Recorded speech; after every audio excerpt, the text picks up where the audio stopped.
le fait de se retenir avant l'aube, ceci est une innovation. Je vais vous lire ce que dit Ibn Hajar sur cela.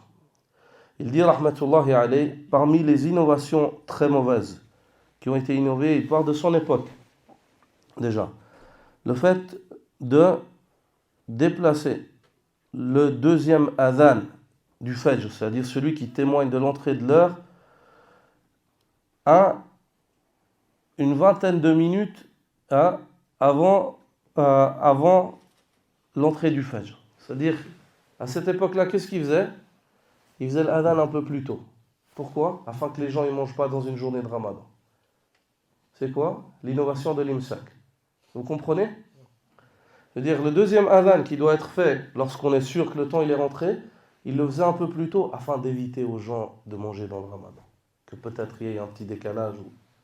Subhanallah. Il dit ça fait partie des innovations qui sont mauvaises et réprimandables en cela. Il dit, et avec cet acte-là, ils ont éteint les lanternes qu'Allah Azzawajal a établies et par lesquelles on détermine l'entrée de l'heure, le fait de voir l'aube. C'est-à-dire les gens ils ne regardent plus l'aube. Non. Et ils disent qu'on fait cela par précaution pour préserver notre adoration. Subhanallah. Et ils disent ceci car très peu parmi les gens arrivent à distinguer le temps du Fajr. Et ceci les a poussés aussi à repousser le adhan du Maghrib, du coucher du soleil. Ils font le adhan du Maghrib un peu plus tard. Ils font tarder le fitr et ils dépêchent le suhour, c'est-à-dire le suhour, ils commencent à jeûner plus tôt et ils s'abstiennent plus longtemps.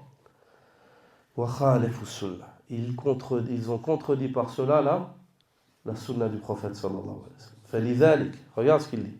C'est pour cela que ces gens qui ont fait ça à son époque, il dit il y a très peu de khayr qui émanent de ces gens-là. Dans la vie en général, ça c'est un point, mais même dans la vie en général, on voit très peu de khayr surgir de ces gens-là.